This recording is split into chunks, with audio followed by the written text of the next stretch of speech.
حیات را غلطیده و خسته می آموزد گفته بودم. در یاد داری پسرم؟ آن وقت اگر شما در برم باشید من از هیچ چیز نمی ترسم پدر گفتی.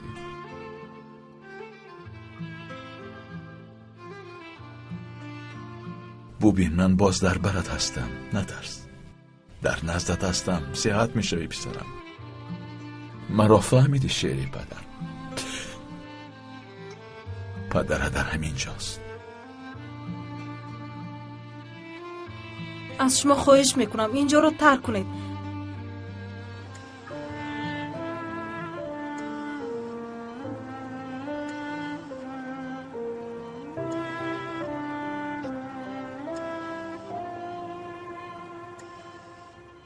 پیوست کردن گرده دشوار است، یعنی یگان خطر دارد. هر یک جراحی خطر دارد، اما در این زمانه خطر پیشگیری کرده شده است. تجهیزات زمانوی طبی وجود دارد. باز متخصصانمان با موافقه دانار یک چند جراحی کردند که همش با موفقیت انجام یافته است. به هر حال جراحی است. من چی دانم؟ خطر دارد، بی‌دقتی، اداره مشکلی دست، خلاص یک خطر دارد، تهدید مردن را دارد. همین طور نیست؟ خانم سوزن، شما با چه اشاره میکنید؟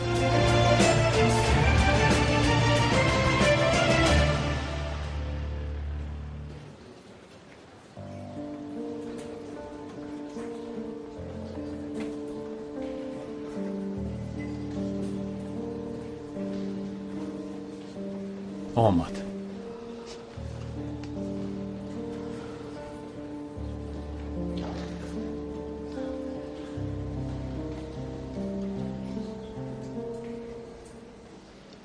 من تیارم، بیایید سر میکنیم.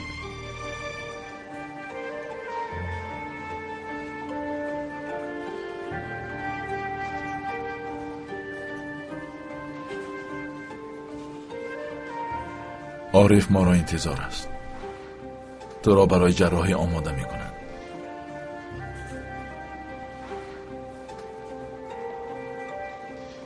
نیلگون به شما حجره را آماده کردم اگر خواهید آنجا روید.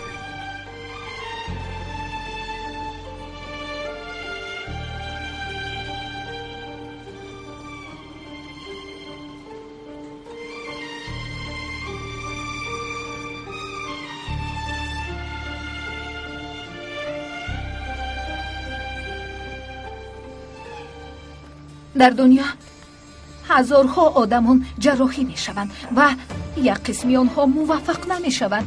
چی گویم؟ تقدیر الهی؟ خانم سوزن، من از شما و عائله‌تان قرض دارم. اگر با چنین مرتبه رسیده باشم همش با شرافت شماست. اما ندارد اورهان. من امروز به تو احتیاج دارم. آن آدمان امروز عذاب کردهشان را می کشند. کسی مرا با مرگ فرزندم تهدید نخواهد کرد. کسی حقی به من توجهی کردن را ندارد. خانم سوزن، چی شما را به این کار مجبور کرد و نزد من آمدید نمیدانم، اما خواهش میکنم در این باره دیگر گپ نزنید. نه من و نه یگان همکارم اصلا چنین پیشنهاد را قبول نخواهد کرد. مرا گوش کن. آن جوان فردا از جراحی نمی براید. این را چطور اجرا میکنی مرا علاقه دار نخواهد کرد. دائم آیدی از عائلم قرضدار بودنت را میگویی. انا وقتش آمده است. امروز روز پرداختی قرض است. خانم سوزن، عصبی شما خراب شده است. شما چطور از من چنین طلب دارید؟ آخر من دکترم، وظیفه‌ام حفظی حیات آدمان است و این خواهشتان را اصلا اجرا نمیکنم. حالا باشد لطفاً حجره‌ام را ترک کنید. اگر دکتر باشی با واسطه من دکتر شده ای.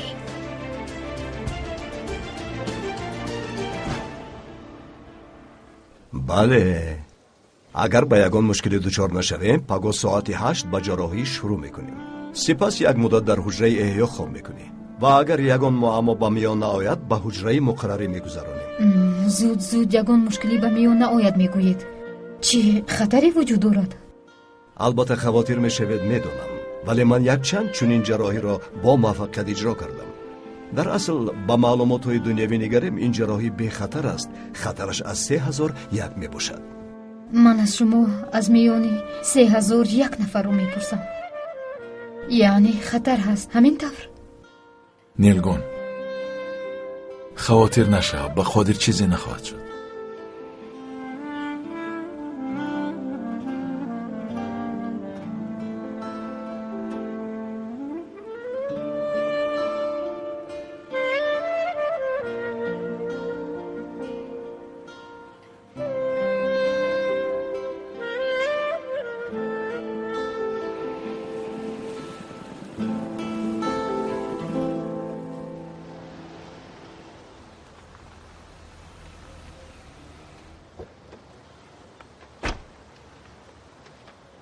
چیچک خوش آمدی دختر زیبایم.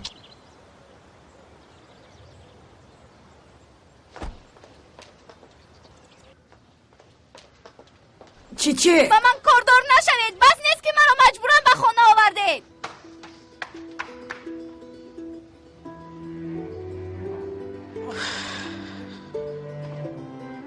خانم مجیده، سلامتی مرد خوب است. باور کنید که ما سخت خواطر شده.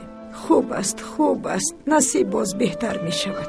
باور کنید که از سحر تا بگاه در حقش دعا می کنیم که زودتر صحت شود.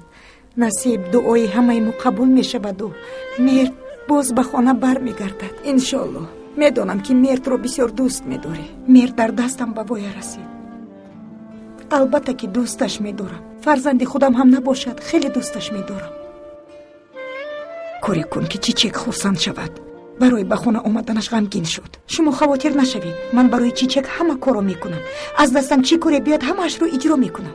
سلامت باش.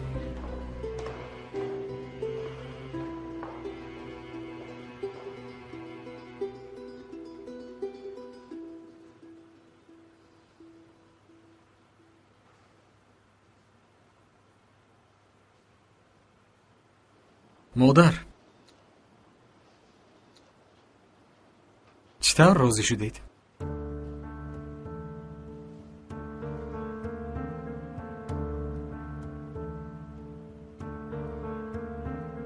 آخر ما رو سخت مجبور کرده. باز میگویی چطور راضی شدید؟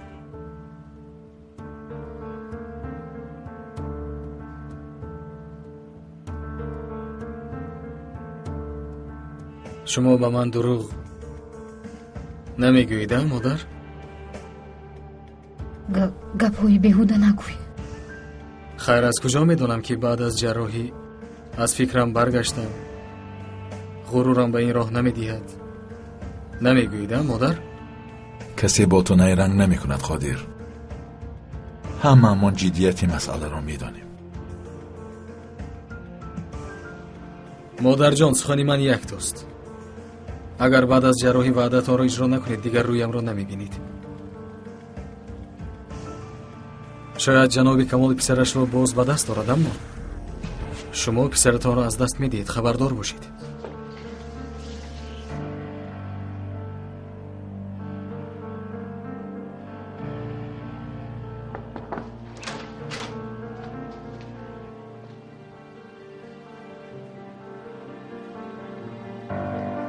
فکر میکنم که در وقتی ناگوار آمدم.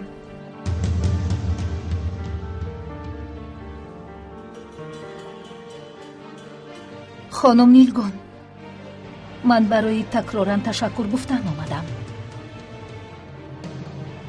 شما با من نه، با پسرم تشکر گویید. راست میگویید. قادر، با تو نیز باز یک بار دیگر تشکر میگویم.